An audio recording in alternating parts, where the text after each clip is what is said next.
Our next psychological tool relates to a concept called overconfidence. And a simple statement of overconfidence is that you and I are overconfident that our judgments are correct.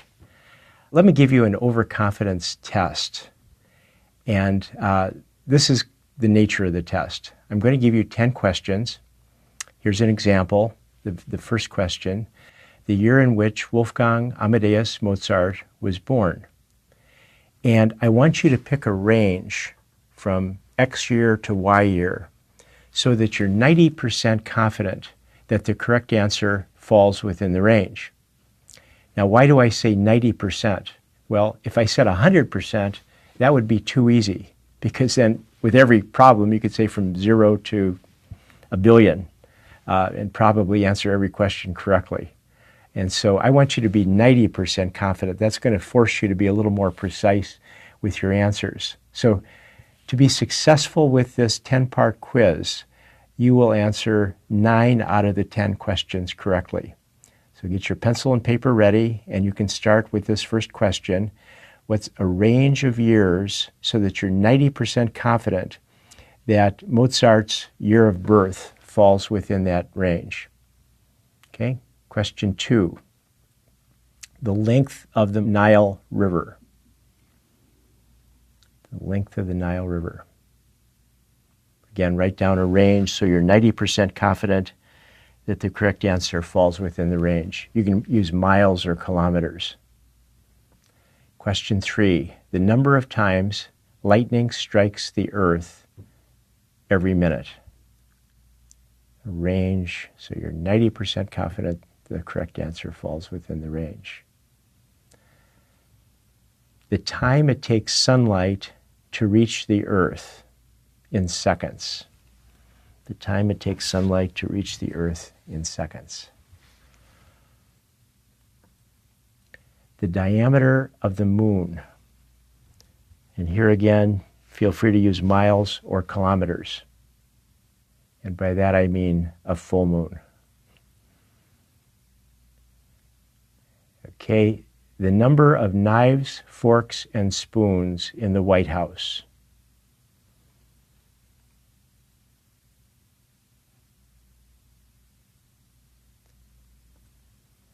The number of actively spoken languages in the world.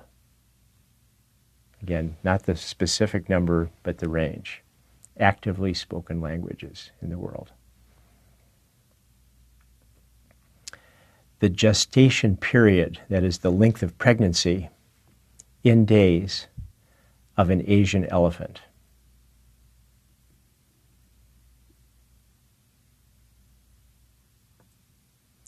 The number of conceptions, the number of pregnancies that take place every day over the world.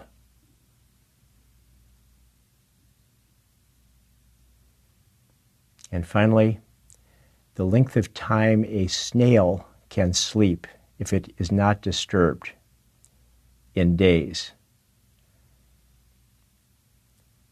If you don't have snails in your country, you may have seen pictures of them. They're little wormy-like creatures that carry their shell on their back. So how long can they sleep in days if not disturbed? Okay, so let's see how you did. Remember, to successfully complete this exercise, you will have answered 9 out of 10 of the questions correctly. Okay, so Mozart was born in 1756. The Nile River, 4,187 miles or 6,738 kilometers. The number of times lightning strikes the earth per minute, 6,000. It takes sunlight 492 seconds, or 8 minutes, 12 seconds, to reach the earth. The diameter of the moon is 2,160 miles. There are 13,092 knives, forks, and spoons in the White House. 6,000 actively spoken languages in the world. The gestation period, the length of pregnancy of an Asian elephant, is 645 days. The number of pregnancies, that's human pregnancies, not Asian elephant pregnancies, that occur daily throughout the world is 365,000, and a snail can sleep, if it is not disturbed, 1,095 days.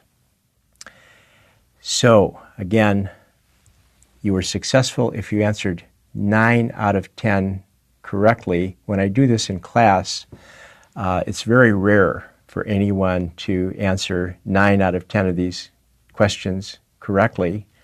And that's because most of us are overconfident. That's the bad news.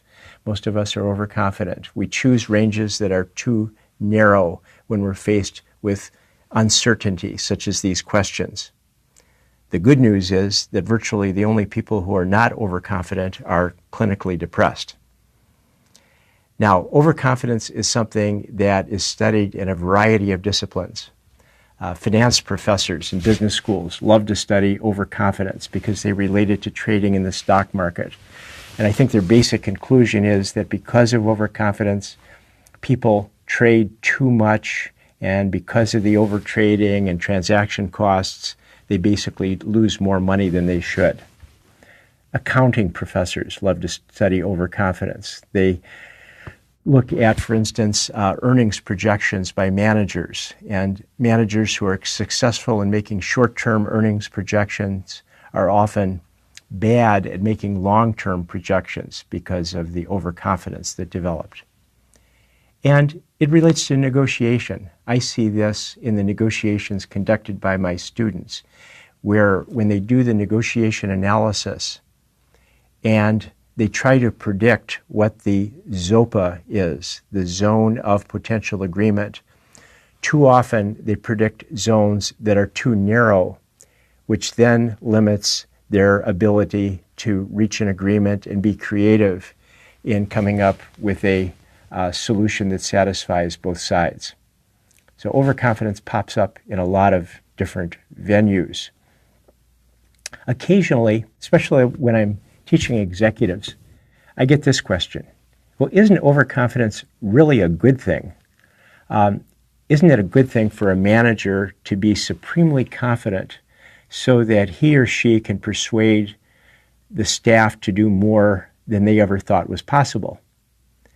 For instance, you see this kind of a statement in various readings. This happens to relate to entrepreneurs. Overconfidence by entrepreneurs may provide the vision necessary to convince potential hires and investors of the opportunity to get in on the ground floor of a growing startup. Optimism also leads founders to see the best in people and thus contribute to their social skills. So what's right? Is overconfidence a psychological problem, or is it something that's positive? Well, I think that it's both, but I think you also need to put it into context. When you're talking about decision making, that's when overconfidence is a problem. That's when you want to be a realist. That's when you want to search for disconfirming evidence. However, once you've made the decision and you're implementing the decision, then you can put on your optimist hat and try to persuade people to do more than they thought possible. The challenge in decision making is it especially relates to searching for disconfirming evidence that challenges your thinking. We all fall into the trap of trying to find confirming evidence. So let me try this experiment with you. I'm thinking of 3 numbers, 2, 4, and 6. This is a sequence of numbers, and I have a rule in my head that I used in developing this sequence. And I want you to try to guess what rule is in my head. So think about this for a second. And if you were in class, I would allow you to add 3 numbers to this to test your theory. So you could add 3 numbers to my sequence. Now what happens in class when students volunteer is that, let's say a student thinks that my rule is the numbers increase by 2. So the student will add three numbers. They'll say 2, 4, 6, okay, 8, 10, 12. And then I'll tell them that's not my rule. Other students might say, well, you're adding the prior two numbers. So 2 plus 4 is 6, 6 plus 4 is 10 would be the next number, 10 plus 6 is 16 would be the next number, 16 plus 10 would be 26 would be the next number. So they give me those numbers because they think that's the rule. And I say, no, that's not my rule. Now my rule is actually very simple. My rule is simply the numbers increase in value. But notice what the students do. When they come up with an idea of what they think is the rule, do they test it with evidence that confirms their rule or disconfirms their rule? They select evidence that confirms their rule. So the person who thought the numbers increase by 2 selected as the test 8, 10, and 12. And I said, well, yes, that meets my rule, but it does meet my rule, but then they make the wrong guess as to what the rule is when they think it increases by 2. What they should do is to select disconfirming evidence. That student should have selected, for example, 7, 8, and 9, where the numbers did not increase by 2, but still met my rule. If they had done that, then they would know that their guess was wrong. So it's very difficult for the human mind to focus on disconfirming evidence. We automatically gravitate toward confirming evidence, but yet I think we need more studies on this, but I think many great leaders are the ones who are surrounded by people who challenge their thinking and test their thinking rather than people who simply agree with whatever the leader proposes. So that concludes our look at overconfidence.